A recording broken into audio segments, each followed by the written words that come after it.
This video is brought to you by Blue Fox, makers of Vibrax spinners, and Normark, manufacturers of the legendary Rapala.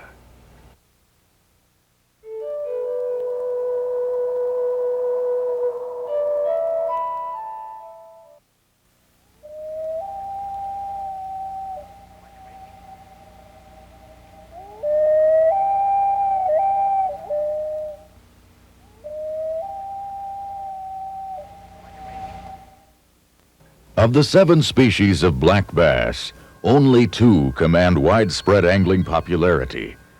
The widely distributed largemouth, of course, is the most popular game fish in North America.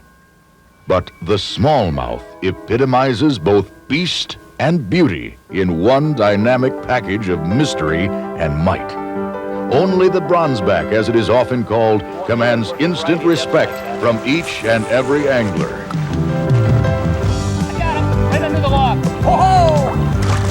Oh, Dan, it's a big fish. It's big. Look at how big it is. Holy smokes. Oh, is that huge? Oh, there he is, John. He's another horse. Woo!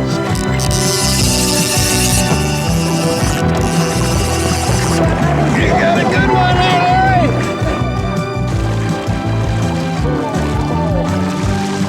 Oh, man, I'm shaking. I'm actually shaking. Look how big that fish is. Originally absent in other parts of the world, smallmouths may have first been identified in literature in 1664, when French settlers along the St. Lawrence River wrote of a fish called ashigan, the Algonquin Indian word for ferocious. How simple and how fitting.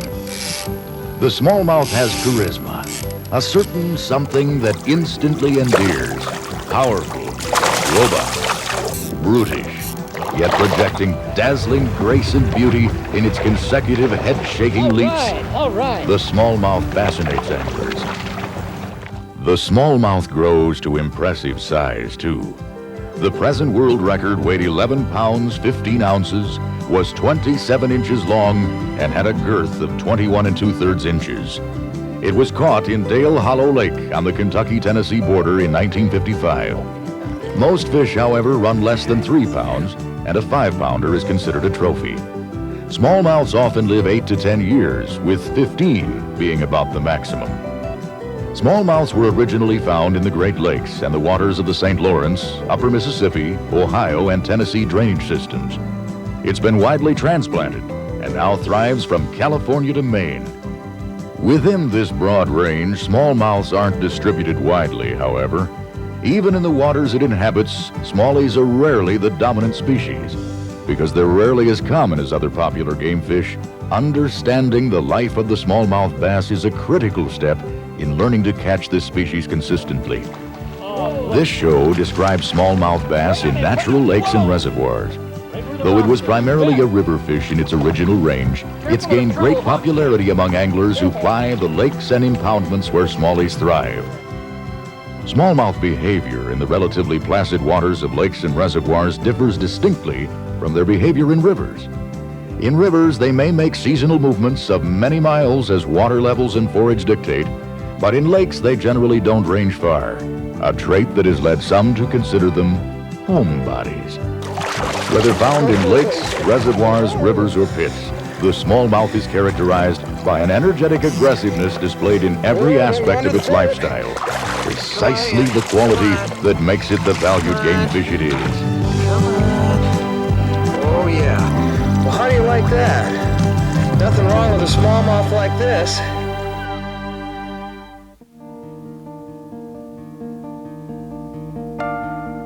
The time is spring. Smallmouths have moved from their deep cold water patterns to areas nearer their spawning sites. Soon, they will begin moving shallower as days lengthen, the water temperature rises, and the smallmouth's hormones dictate. This will be the period known as pre-spawn on the in-fisherman calendar for smallmouth bass. Groups of fish migrate onto rock, gravel, rubble areas, or other available habitat in shallows. Reservoirs see some fish move to the backs of coves, while others may move up onto the flat sections of a protruding bar or point. During this time, Fish will feed voraciously, building up energy for the impending spawn period. Big smallmouth. Oh, yeah.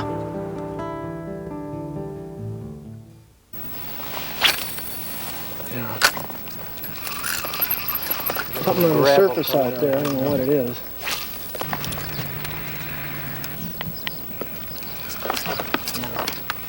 There we go. Good one? All feels good to me. They're all good, guys. Good fight. Yeah, that's fun. We're really chewing now. We get that supper time. Oh, yeah. Not big, but really tough. And actually, big is relative. What a pretty fish. Hey, today Dan Sura and I are fishing both of our favorite fish, smallmouth bass. To be more specific, pre-spawn smallmouth bass. That means that there's an opportunity for lots and lots of fish and a possible big fish.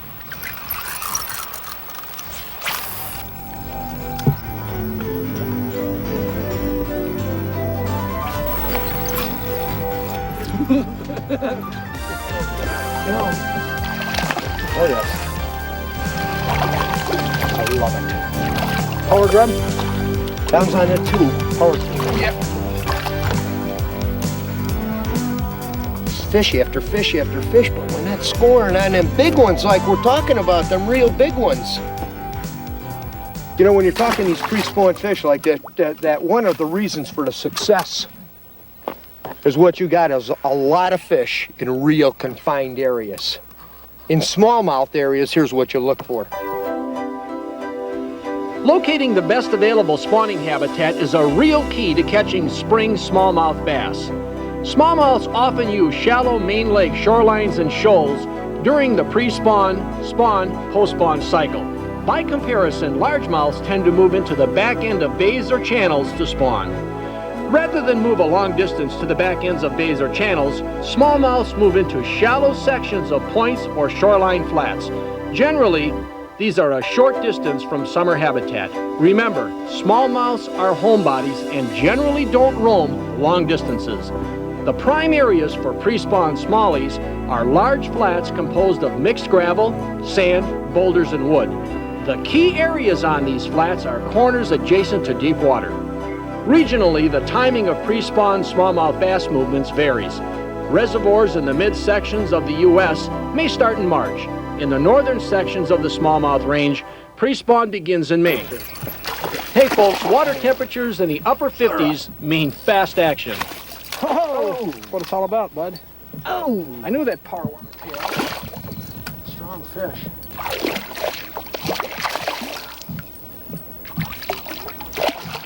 Big body, little head. I like them like that. Heavy for their weight. Come on, girl. Oh, come on here, girl. Oh, there you go.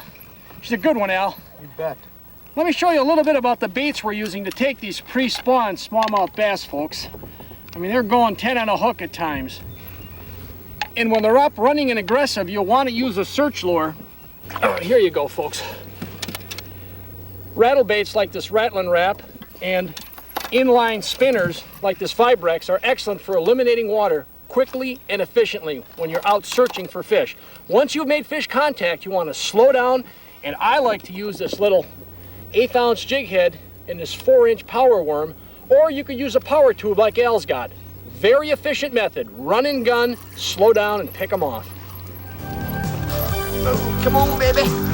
I love it. Once they come in, boy, they come in like cordwood. That's a good one, Dad. Another one of them nice ones. Up in the logs? Yeah. You know, they're keying in on anything right now. You see a little bit of wood. Boulder is in there, but... Oh, baby. Oh, this one is a little extra tough. Be a little extra tough. Inhaling that thing so good. Look at that, Dan. They're just taking that thing, they pick up that power bait, they just gobble it. Gobble it. Pre-spawn fishing. It don't get any better than that.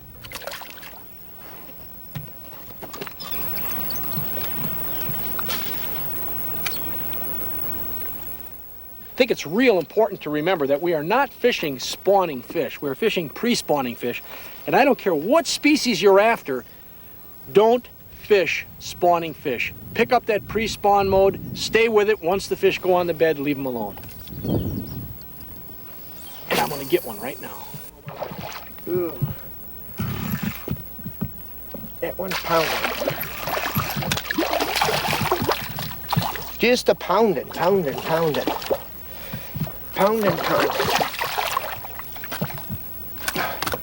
Still a nice smallie in any man's book.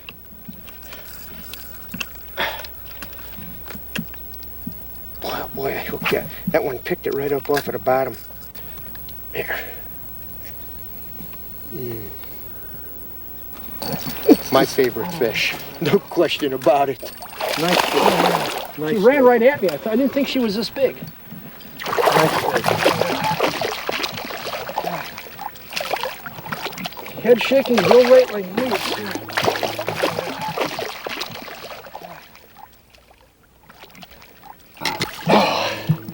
Oh yeah.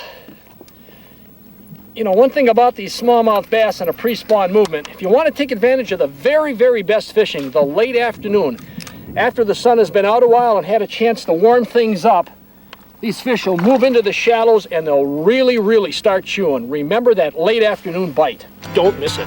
Got one, Dan.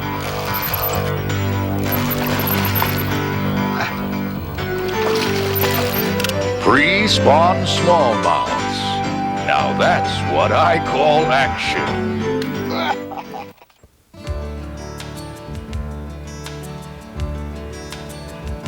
Reservoirs are classified according to their basic shape and features. Highland reservoirs are formed when rivers that run through mountainous terrain are dammed. The shallowest reservoirs are lowland impoundments or flowages with very little depth contour. Other types include flatland and hillland reservoirs, which are built on low-rolling terrain and hill country, respectively. Canyon reservoirs are found in the west and tend to be very deep and clear, with lots of rock and sand and little vegetation. Plateau reservoirs are typical of the Missouri River and plateau land east of the Rockies. Smallmouths occur in lowland flowages of northern Wisconsin and have thrived when stocked in canyon reservoirs.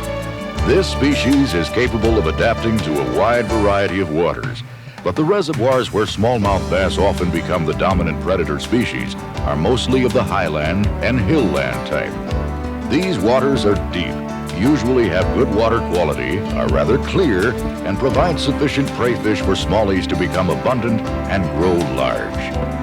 Many such reservoirs were built in the Mid-South region from Virginia to Tennessee. Smallmouths that had inhabited these river systems adapted well to life in still water, and the long growing season provided good conditions for growth. The world record smallmouth, a giant just an ounce shy of 12 pounds, was taken from Dale Hollow, a highland impoundment on the Kentucky-Tennessee border. Reservoir smallmouths have developed unique behavior patterns in these man-made waterways. Many populations seem to behave like a cross between river fish and lake fish. This characteristic isn't surprising, because reservoirs are a combination of current and still water, and the amount of flow can vary seasonally. In narrow reservoirs with heavy flows, smallmouth bass migrate seasonally to spawning, feeding, and overwintering areas. Movements may be as slight as a mile or so to 10 or 20 miles where conditions aren't suitable for year-long existence within a local area. Highland impoundments are broad and deep and resemble the types of natural lake smallmouths thrive in. Here, home ranges are typically smaller if the three major needs of the smallmouth bass are satisfied. First, shallow flats must be nearby with appropriate hard sand or clay bottom for smallmouths to nest at spawning time. Next, fish need extensive mid-depth areas with cover to feed on available prey fish. Smallmouths are opportunistic feeders that may attack nearly any appropriate-sized living organism, but prime prey generally include crayfish, perch, or shad. The third requirement for a smallmouth home base is a deep water sanctuary for overwintering. If these three requirements are met within a small area, bass have no reason to wander far, although they're capable of long-distance travel when it's needed. The reservoir smallmouth bass angler must be versatile. prepared to fish shallow banks or deep channels, and willing to move to locate fish that are in transition. While many of the same lures that catch fish in lakes will work for reservoir smallmouths, crankbaits, single spin spinnerbaits, jigs, and top waters are fine choices throughout the pre-spawn through turnover periods. A deeper shift by reservoir smallies during summer, late fall, and winter demand using fast-sinking baits like 3/4-ounce jigging spoons, tail spinners like the Pedigo Spin Right and Little George, and blade baits like the Head & Sonar, Bullet Bait, and Blade Runner. These metal shad imitators can be the ticket to fantastic fishing when folks fishing standard fare are hoping for a bite. To catch reservoir smallmouths from Maine to California, remember that a smallmouth is a smallmouth, but this species has capability for a wide range of behavior. They can be homebodies or wanderers, depending on conditions within a body of water. Understanding the basic needs of this species and how well a reservoir provides them will help you catch these fantastic game fish wherever they roam. The post-spawn period is a time of recuperation for females. They filter back into deeper water and rest. Fishing for them at this time may be difficult, though slow, careful presentations will reward the diligent angler with some good smallmouths. Meanwhile, the males are busily guarding the nests until the fry hatch. They will strike reflexively at anything that comes near. Great damage can be done to the fishery by disturbing these valiant bronze sentries. Best to leave them alone. We join in fisherman Larry Dolberg along with smallmouth expert Tony Bean as they search for elusive post-spawn female smallmouth bass. Well, I'll tell you, it's cold out here this morning. I'm on Percy Priest Reservoir just outside of Nashville, Tennessee, and I'm fishing with one of the best smallmouth fishermen in the world, a gentleman named Tony Bean, and I'll tell you, his skill is going to be tested today. A week ago, the water temperature here was 72 degrees. Fish just jumped. Right now, it's 62. The wind is going to be blowing today. They tell us 35 miles an hour, and it might rain. We're going to be fishing some points in various places that Tony knows where there's fish, and he's going to try to give us some insight into a highland reservoir and the movements of smallmouth that occur on a seasonal basis. And if you ask me, if we can put 3 fish in the boat today, he's as good as people say he is. What we got right here, Larry, if we can stay in this wind and fish it, there's a road bed comes across, and we got about 4 house foundations, an old barn foundation. They stand up about 3 foot off the bottom. You want to work that bait slow, and I'm going to swim this grub, and we'll just see what we can come up with. It's a good spot. It's a good big fish hole.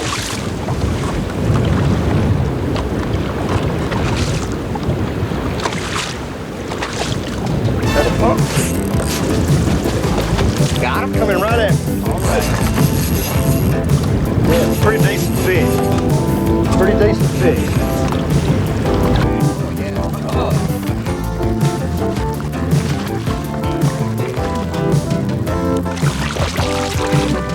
Not as big as I thought it was, but there should be some real good fish in here, Larry.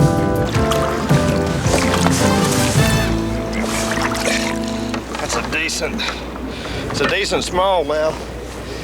But I tell you what this weather's doing to us.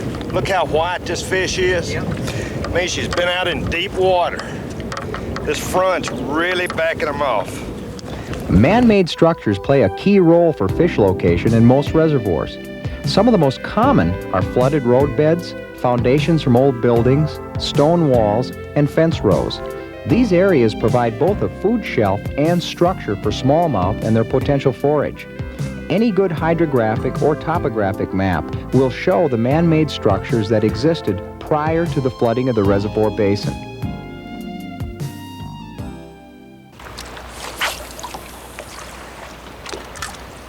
There he is.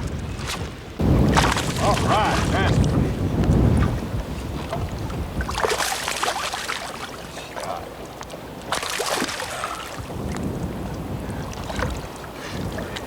Pretty fish.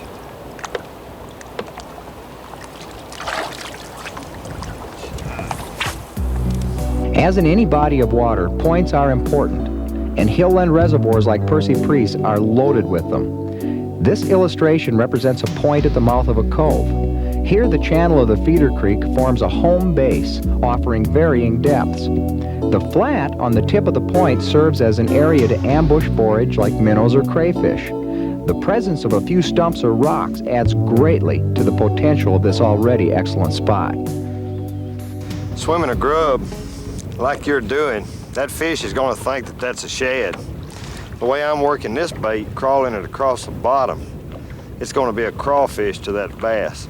You know, one important thing to remember, no matter what kind of bait you're using, as long as that bait is not in contact with the bottom, it's swimming along, the fish thinks it's a shad. The same bait, when you pull it across the bottom, becomes a crawfish, no matter what color it is. He's not bad. Oh, way out there. He's coming. He's coming. He's coming up.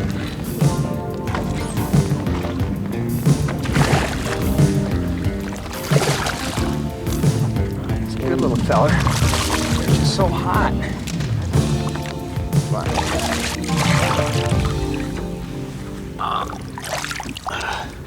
Well, he's a good-looking smallmouth. He's not one of those giants that you showed me all the pictures of and that you've been talking about, but well, I'd take a smallmouth like this any day, anywhere, anytime.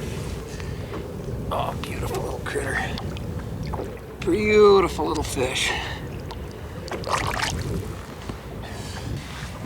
Now that fella ate this little fat grub, but smallmouth like a lot of other things too, and it's good to have plenty of them along. Check out this selection. It'll cover you for smallmouth bass anywhere in the country. Post-spawn smallmouths and falling water temperatures combine to make some mighty tough fishing. Under conditions like these, you have to rely on finesse and determination. Rule number 1, use light line. 6 or even 4-pound test clear or green XL will definitely up your odds. For lures under these conditions, it's hard to beat a jig. You definitely want to throw the traditional fly and rind, usually in a 1/4 or 1/8 ounce depending on the depth you're fishing. You'll also need an assortment of 4-inch curly-tailed grubs and tube lures, which can be bounced on the bottom to imitate a crawfish or reeled steadily in a swimming motion to imitate shad. You'll have to experiment with size, color, and retrieve on the most prime spots to scrounge these negative and neutral fish. What we're doing right here, Larry, there's stumps right out here on this flat. That's where these fish are holding. You can always tell when there's good stumps on a plate because if you look over here on the bank, see this stump cut off, this tree cut off? What's happened? This is a flat, so you can bet that there's more stumps out here just like it. The bottom configuration of a reservoir can vary from being as flat as a tabletop to being strewn with boulders and stumps or consisting of steep ledge rock. The best areas for smallmouth are flats having good cover on them that are located directly adjacent to deep water.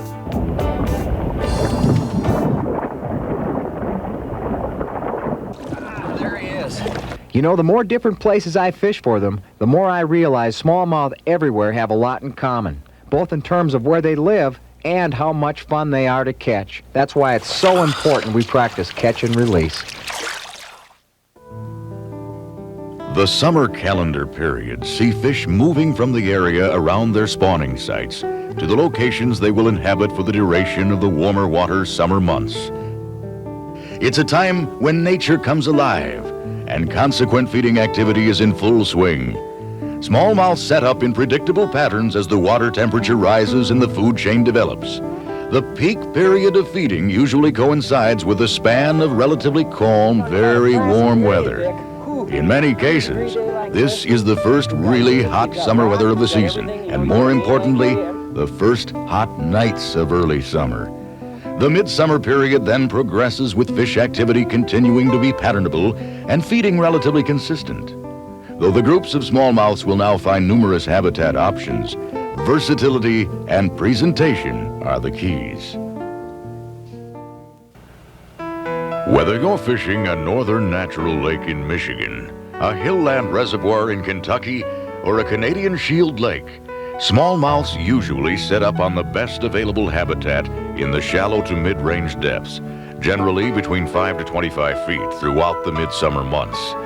In reservoirs, tapered points with stumps or rocks often hold the majority of fish.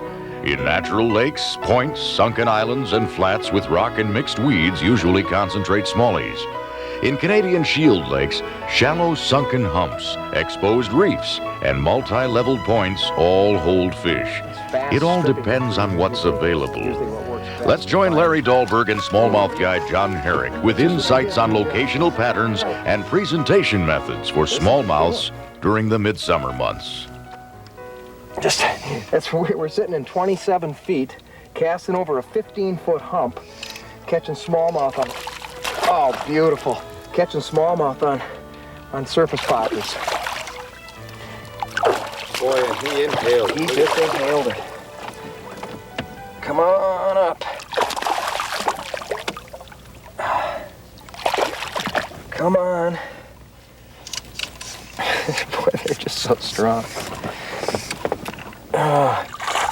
Okay, here we go.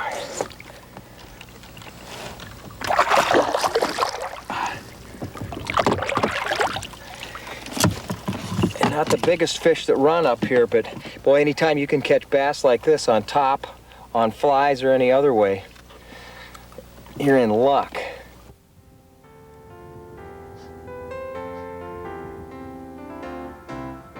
We're fishing one of John's favorite spots. It's a bare rock hump topping out at 10 to 20 feet, surrounded by 40 feet of water, plus it's very close to the edge of the main lake basin. The smallmouth that live on this hump have a varied year-round diet. They browse on the crayfish, aquatic insects, and bottom-dwelling minnows that inhabit the hump, plus supplement their diet with tullibees and whitefish snatched from suspended schools that happen to drift by. Oh, little guy. Woo. That top water, to me, is a lot more fun than catching your crummy walleyes, John. You bet. Maybe we should go after him, Larry. Get some reefs. I'm ready to go. There's fish here, but I think we're going to get a real horde of them someplace. I think we should just keep moving. We'll come back here at night.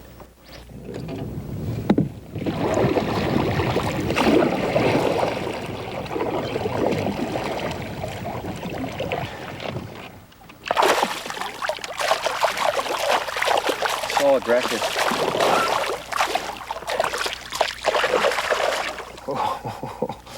That was hot. It's lucky he jumped when he did. He jumped right over that real thick patch. Or he'd have been a problem. Okay, come on in, pal. Come on in.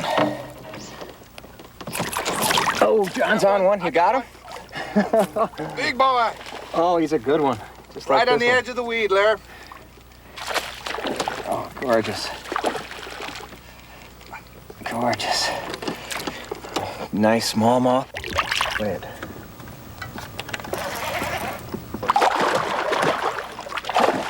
He's trying to wrap in the transducer.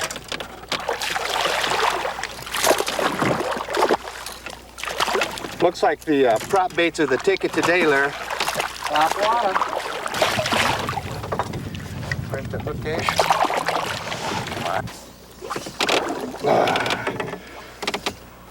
Beautiful fish.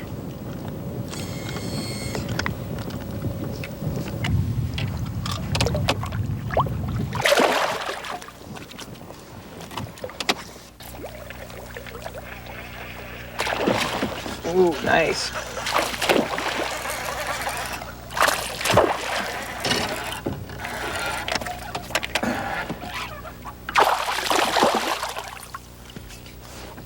Ooh.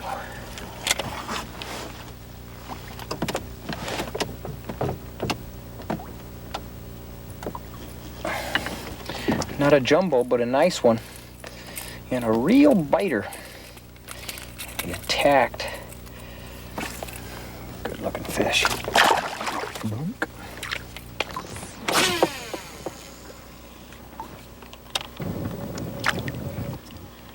Okay, we have two spots in one in this location. We've got weeds, a nice big cabbage patch adjacent to deep water. Got 40 feet out there. What we're doing is fishing the edge of the weeds adjacent to deep water. It's a reef. It's a reef topping up to about 8 feet with lots of cabbage on it, and we've got a little rock pile behind us. Sometimes we pick up the fish around the rock, sometimes off the weed. Right now they're hitting us off the weed. An often overlooked location for smallmouth is weeds. They seldom penetrate thick stands of weeds the way largemouth do, but instead they use edges of sparse weed growth growing on rock. Because of its proximity to the main lake basin, this particular place is a prime midsummer spot. Double, big fish. Working right out off the deep edge of this point. Which brings us to the last spot. Oh. Boy, this boy is really hanging down there. Oh, here he comes. It's just pounding. Yeah, it's a big boy, Larry. It's a good one, yeah. It's a really nice bat. They just don't give up. Oh, wait to just see how big he is. I didn't get a good look at him. Oh, he's just a horse, yeah. Just a beaut. Just a beaut. Oh, beautiful fish. Come on, he's all pooped up. Big smallmouth, just a gorgeous fish. Which brings us to the final point of our smallmouth shield summer location thing. Points, main lake points, long extended points are key locations for main lake summer smallmouth in the Canadian Shield. And this is a perfect example of what we're talking about, beautiful smallmouth.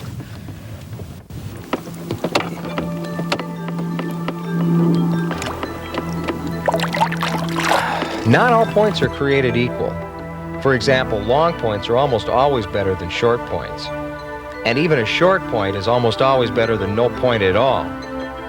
As a rule, points with broken rock and multi-level feeding shelves are much better than bald-faced rock that drop quickly into the depths. Ooh, no he's not. Ooh, it's not bad. Oh, he's a real leaper. Whoa, well, there's plenty more where that came from. Hey, put together the proper location and presentation, and you can hammer smallmouth in the Canadian Shield all summer long. Actually, smallmouths throughout the U.S. and Canada use similar habitat areas during spring, summer, and fall in most lakes, reservoirs, and shallow shield lakes. Once you understand what to look for, smallmouths are usually quite easy to find. Getting them to bite can be a different story. Presentation is the other part of the puzzle. The aggressiveness of the fish dictates the best option for the particular situation you're faced with. Let's look at a large multi-leveled point and several presentation methods that could be used to catch smallmouths in positive, neutral, and negative moods. On the shallow end of the spectrum, top water baits such as rapalas or chuggers twitched or popped on the surface will catch aggressive smallies off isolated boulders and logs along shoreline areas. For neutral fish, you're best off fishing subsurface. Shallow lip crankbaits like Normark's Fat Wrap, subtle straight shaft spinners like the Blue Fox Vibrax, or small slow rolled spinner baits could be the ticket. For extremely inactive or negative fish, small grubs, jigs tipped with live bait, or a split-shot live bait rig fished extremely slowly may be the only way to entice strikes.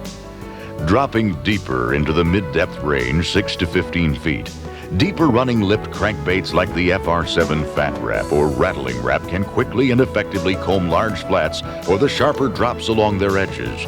Again, a jig or live bait combo with slow bottom-bouncing presentation could be the best option when smallmouths are in a neutral to negative mood. In deep water areas, say 20 to 40 feet, smallmouths become very bottom-oriented. In these situations, vertical jigging and bottom-bouncing presentations with jigs and live bait combination or live bait rigs really shine. Smallmouths using shallow flats often spread throughout the best existing cover and along its deep edges. As smallmouths move deeper, they generally tend to school tighter.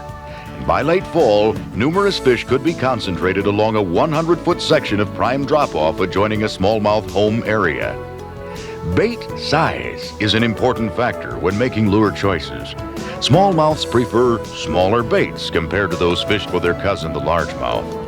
Natural colored shad and crayfish patterns are often preferred in clear water, while visible bright colors can have their place in stained and dark water lakes and reservoirs.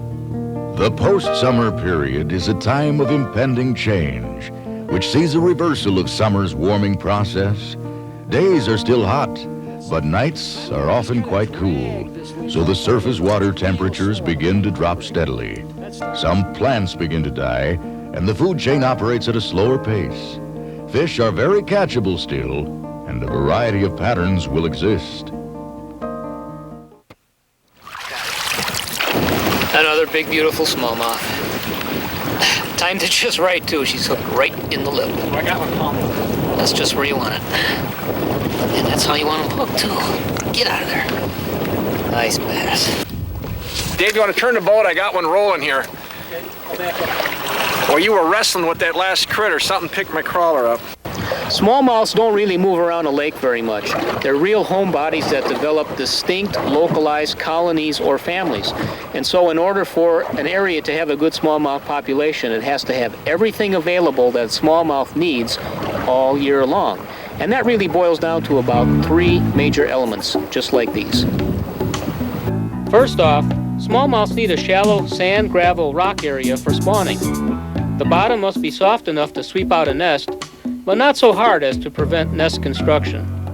Second, smallies seldom make long-distance movements, so a good area must have a variety of depths for use in all seasons. Spawning areas might be only a few hundred yards from mid-depth summer flats, which in turn adjoin 30 to 50-foot drop-off areas for fall and winter habitat. Extremely deep basin areas are not necessary, and in fact are more likely to attract walleyes. Third, food must be available at all times of the year. Broken rocks host crayfish, and smallies munch craws like buttered popcorn. Areas are even better if they add minnows, shad, and insects to the smallmouth smorgasbord. Spawning area, multiple depths, food. Find all 3 in close proximity, and chances are you'll find smallmouths. Eliminate one factor, though, and they'll probably be scarce or non-existent. Oh, yeah. Oh. I don't know. I must be getting old. Fish are starting to wear me down a little bit. Fish didn't used to fight that hard when you were younger, did Hey, Dave, you know, that one really hammered it and ran. That may be an indication he's got some buddies down there. We're going to get them. Ooh, these crawlers, these cold crawlers are really good. Sorry, Dave, I got a little bit of crawler juice on your sandwich. But one thing you want to do with these crawlers, you want to hook them right through the snout. If you're hooking a leech, you hook the leech. We like to hook them right through the sucker end. Trail along naturally. I'm just using a small leech hooked through the suction cup today. I'd like to have a little bit bigger one, but that's all we could get. But when you're fishing rocky, snaggy lakes, the best thing to do when you're live bait rigging is just let this thing down to the bottom and use a real minimum of line. You don't want a lot of line hanging out there. Just barely enough so it just hits the bottom. There it is. Hit the bottom, tighten it up, take in some slack, and hold it like this. And as you go along, lift the sinker off the bottom. Don't drag it. And every once in a while, just drop it down and touch, just like this. Touch. And then you touch the bottom, lift it up again. You're not going to snag, and if you do this every few seconds, you'll still feel what the bottom's like, whether it's soft or hard. And it'll avoid lots and lots of those snaggy rocks. Dave, I had a pickup. It's another one down there with his buddies. Moving back very slowly. It's like feeding time at the zoo. The creatures are getting restless. We're feeding them live crawlers and leeches, and they're on the bite. We're tightening her up here, boss. See you picking up the sinker. See that? You want to feel the fish swimming before you set. There he is. Reel down, and a nice sweep set. Bingo. Got him. Oh, tough fish. They're all tough. This one doesn't look like it's going to jump, Dave, but it's coming up fast. Oh, yes. There you go. We got a jump or two here. Oh, knuckle busters. Wow. Yee, little pit bulls. Look at that.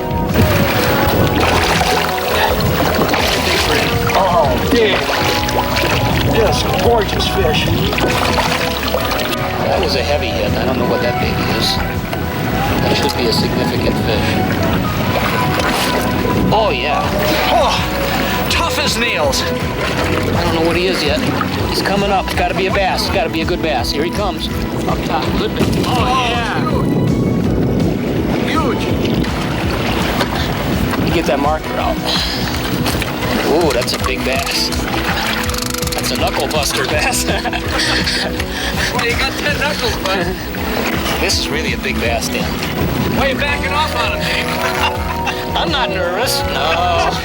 You always shake like that. They just about don't come any bigger than this.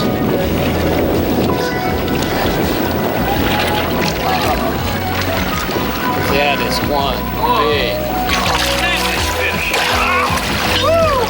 Look at the size of that fish. He was 30 feet deep on a live bait rig. At the end of summer, many lakes and reservoirs experience a fall turnover period. A time of turmoil where cooler surface waters mix with warmer subsurface waters, creating a mixture of water conditions that are difficult at best to fish. This period lasts for a week or so before the fall cold water period sets in, a relatively stable time of year when smallmouths move deeper as a rule and begin to forage and store energy for the upcoming winter of decreased activity. At the beginning of the fall cold water period, many fish will be aggressive, chasing baits like crankbaits and spinners. But toward the end, near the frozen water period in some areas of the continent, smallmouths tend to prefer slow-moving live bait-enhanced presentations. Drop off in that corner Right here, isn't look at even this. marked on here. Look at this. Look at that. Oh, yeah. Look at that pocket. That pocket isn't even marked on here. It's so important to run these structures before you fish them and make that mental note of everything. The map just tells you there's a main structure there, but you got to run it with that depth finder to get the actual picture of where those points, pockets, and extensions are. Otherwise, the map is useless. Folks, hydrographic maps are valuable fishing tools and provide you with a basic understanding of underwater configurations. Hydrographic maps indicate points, sunken islands, drop-offs, shallow and deep sections of the lake. Though maps may help you to understand the basic layout of a body of water, generally they're not very accurate. Once you decide to fish a particular section of the lake, use your electronics to interpret a structural element. Proper use of a depth finder provides refined details on the shape of the structure, plus indicates bottom composition like rock, weed, wood, mud, whatever. A thorough understanding of a structural configuration will help you eliminate low percentage areas and isolate your fishing in the high percentage spots. I'll tell you what, folks, understanding available habitat is critical in interpreting what the fish have to do. One popped it, Al. Yeah, she's there. I'm gonna roll back over it.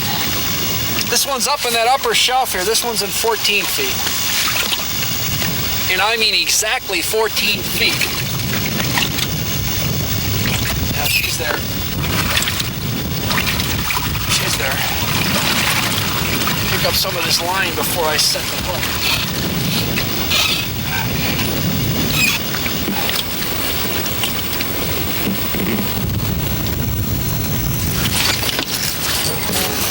This one's Got hook? Oh, she's running. I got a double. I got a hit. You got a hit, he's got a double. He's got one going. There's some weight here, Bob. I got him. Okay, you came right through that school, Bubba. Okay. Yours? Yeah, I got mine coming. I'll get him in here. All right. Okay, she's coming up. You're gonna break. Oh. Come on, Mama. Another nice smallie. I got mine here. You got yours in? I got mine in. Mine's not a jumbo, but Come on, baby. Stacks up. yeah, they are. I mean, they're on that 14-foot shelf, just like cordwood. Okay. Oh, she's gone. That's all right. You got yours. Hey, folks, what we're doing is fishing structure for smallmouths. Now, we're not fishing structure for structure's sake, like unfortunately most fishermen do. Any given piece of structure usually has 1, 2, or maybe 3 key elements on it for the species of fish you're fishing for. We like to refer to these as the spot on the spot. In today's show, we're going to be talking about how to interpret a structural piece to be on the spot on the spot. I'll roll this one back and get back on that school, Al. They're there and they're hot. Fish catching means quickly eliminating low percentage areas and concentrating on high percentage spots. Look at the point indicated on this hydrographic map. Now, after a close examination with a locator, it looks different. First, the overall shape of the bar isn't correct. The inside corner swings considerably farther in. Wheat patches are spread across the top of the bar. There's a rock pile forming a small secondary point near the tip. The sharp inside corner is surrounded by weeds. Plus, there is a 35-foot rock shelf on the end of the point. None of these spots are indicated on this map. The smallmouth we're fishing today are concentrated on a narrow 14-foot flat between the weed bed and the rock pile. Now, if present, northern pike might be concentrated in the weed trough, while walleyes could be holding on the secondary 35-foot rock shelf. No matter what species you're fishing, largemouth, smallmouth, northern pike, walleye, the spot on a spot always concentrates fish. So, run a structure and get a clear picture of the available structural details before you begin fishing. We're back on that 14-foot lip, Al, right exactly where they live. You know, after you've determined where the spot on the spots are going to be, you've got to run these structural elements to find those spots. And when you do, your boat control often determines how successful you're going to be. It's the beginning of the rocks. You can just begin to feel it with your sinker. You pick it up and set it down. A little bit of a transition, and then boom, we're up in the rocks and gravel. This is where the smallies live. All right, baby. The way they've been munching on that dude, I am going to tail hook him again, so I don't have to wait. As slow as you're going, I can do this with ease. We're sitting on these points, so I can break free, kind of like a quick strike rig. Oh, come on, baby, I got to break them scales out a little bit. There. You little morsel. You just get down there and get him out. You're in trouble, sir. I'm gonna get a horse on this. I don't know. We'll just see. Here he is. There he is. Got him, Al. Yeah. Coming up. Smallie. Oh, a good one. Oh.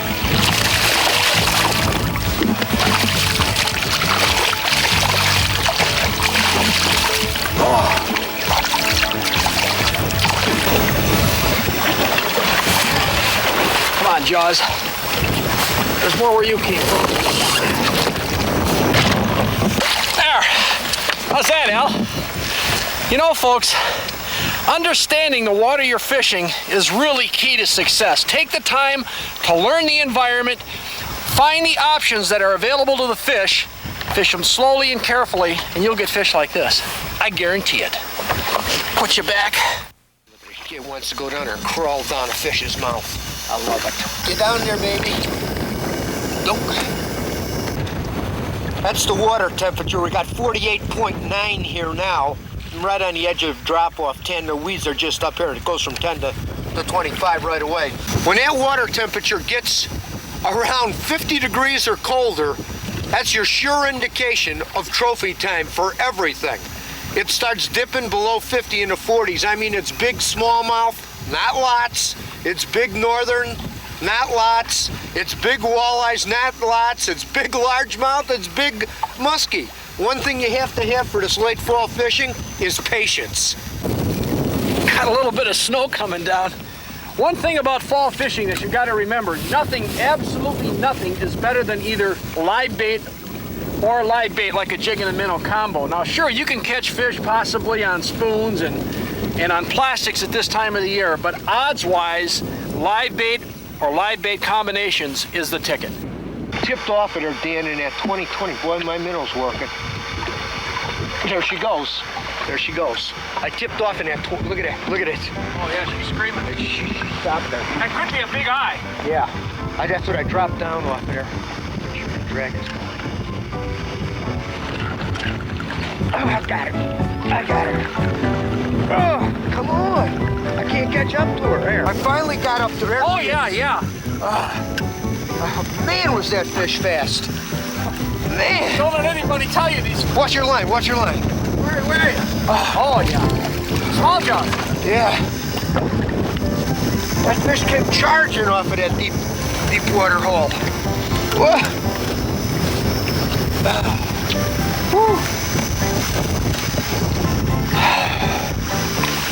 That hook is not. She's not hooked that bad. Come on, baby. Oh, I don't want to get my hands wet. Come here, Mama. I didn't hook her like you did. Right in the corner of the mouth. I'll tell you what, folks. A real plus when you're fishing cold water like this is to fish these mixed bag lakes like me and Dan are in here now. This lake has got a fair population of walleye, a good population of smallmouth, and some big northerns in it. Using live bait rigs in this cold water period and occasionally a jig and a minnow, you're definitely going to be fishing the most effective way. And this is as far as presentation goes. Location is a different story. We'll talk about that too. All right. Volunteers, boys. Here, take a look at these. You got a good selection of bait. You know, you got the 6 to 7 inchers for the big walleyes. And we've got a nicer run of a 4-inch size. Come on, I need a volunteer, boys. Don't be shy. Here you go. This size is beautiful for those jumbo smallmouth right now that we're on. Right about there. You might say that's a little big, but at this time of the year, the smallmouth can be very size selective on bait, and a little bit bigger is better than a little bit smaller. Remember that. There you go. Those sharp hooks really make a difference. They're needle sharp. So what I'm doing is I'm tail hooking that sucker like that, and I'm fishing real slow, and he's just kind of sitting there shaking in front of him on a long snell. What depth did that fish come from, Al? That fish came out of about 23 foot, right at the basin of the drop-off. We got that 12-foot ledge, it falls to 23, and then it slowly goes to about 30. So they're right in the corner of the pocket. We get a couple fish on top and a couple fish in the basin, which is usually some of the best spots to fish in these cold water conditions. You'll get fish in both. And that happens to be the main structure break on this lake. In the late fall equation of fish, you've got depth and structure. The other missing element, the catalyst, is bait fish. If you want to eliminate a lot of water rapidly, even in a big structural element, start up the motor, run the edge, look for suspended bait fish or bait fish in contact with structure, then begin fishing. Your odds will go way up for locating active fish. Look at the clouds of bait. That's your bottom, where it says 22 across the bottom, and that is all bait above it. Just clouds of it. Come on now. Boy, did that hit. Ooh, it's there. Come on, fish. Drill one. Oh, he dumped it. Oh, I love it. That's a smallie. I know it's a... Oh, kidding you. Oh, you had a lot of line out. Whoa! Big one, You see Dan. the size of that force? Oh, beautiful. Huh? Here she comes. There she is, Hal. Oh my gosh! Big, a big. Huge fish. Oh, that's a good one. Just gonna go down one more time. Oh. Boy, more big fish are lost at the boat. You really got to be cautious with them. Oh, look at this! Al! Oh, look at that, folks. What a fish! That's a fish of a lifetime.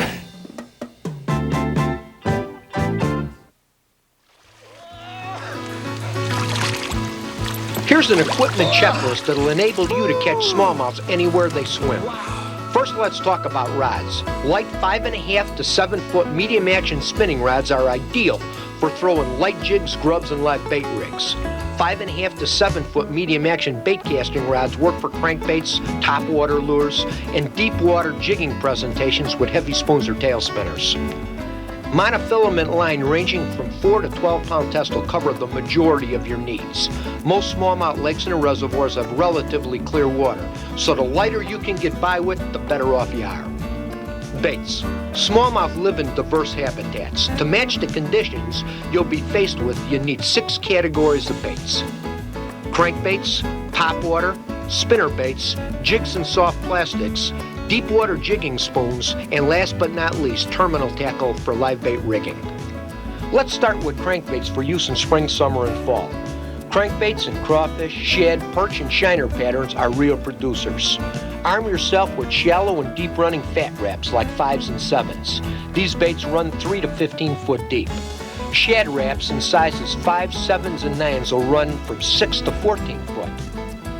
Rattling baits like these rattling wraps are good search baits in clear and stained water situations. In almost all cases when you're using crankbaits, you want the bait to hit the bottom or the cover you'll be fishing. Spinner baits.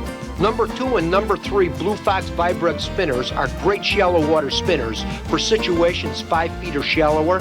Small safety pin spinners can be effective for fishing isolated trees or slow rolling across rock flats or stumpy points.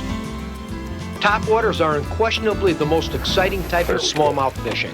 Floating Rapalas in sizes number 7, number 9, and number 11 double as shallow running crankbaits and are great topwater lures work with slow stop and go retrieves. Both of these presentations are extremely effective in a pre-spawn period of spring. Oh, and add some small chuggers and prop baits to your topwater category. Jigs.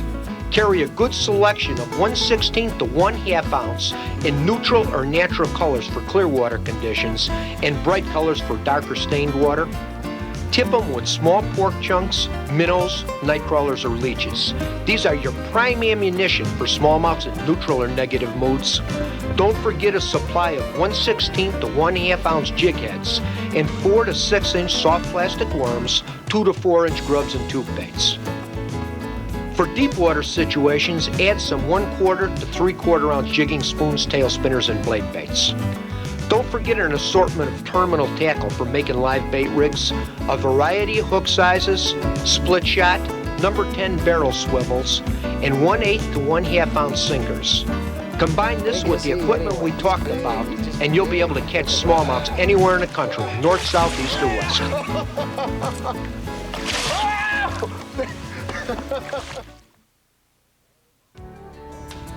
Smallmouth bass. No matter where you fish for, lake, river, reservoir, pit, or pond, no matter when you fish for them, spring, summer, or fall, the smallmouth will always give you a tussle for your money. Absolutely guaranteed. This species' value as a game fish has convinced many folks within its range that it is indeed a fish worth more in the water than on the table. With a few exceptions, such as injured or otherwise unreleasable fish, we here at Fisherman heartily agree.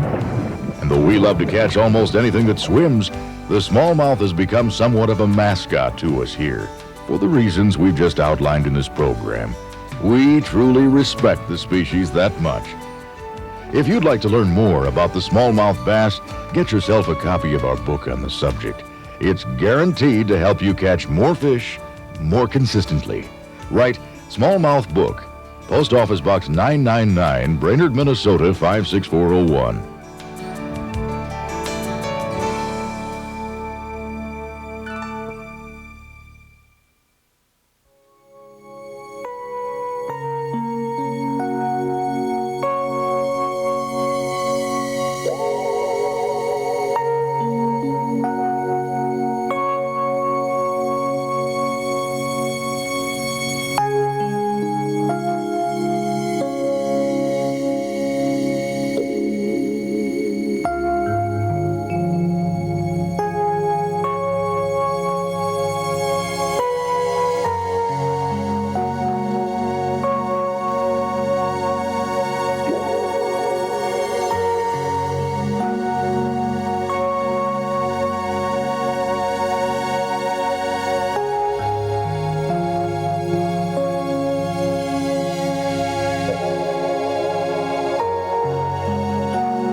Other titles that exist in the In Fisherman video treasury of angling wisdom are In Fisherman Classics.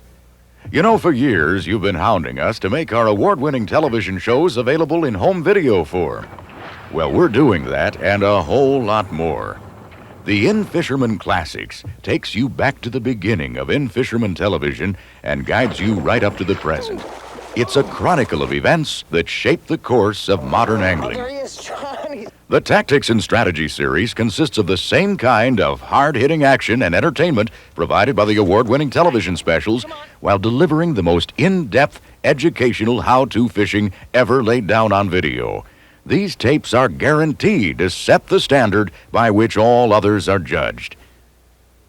The Discovery Years series takes a documentary approach, species-specific, providing you with an expanded view of the foundations of modern freshwater fishing: electronics, fish behavior, structure, precision boat control. A comprehensive look at the factors responsible for bringing lures and rigging design into the modern age of angling. Our Travel and Adventure series brings you the whens, wheres, and hows concerning the In Fisherman's most exciting field trips. It provides you with material both to fuel your wildest dreams and to more confidently plan your trip of a lifetime. Look at the size of that thing. For more information, write In Fisherman Video, Post Office Box 2676, Brainerd, Minnesota 56401, or call the In Fisherman Video Hotline, 1-800-232-4202.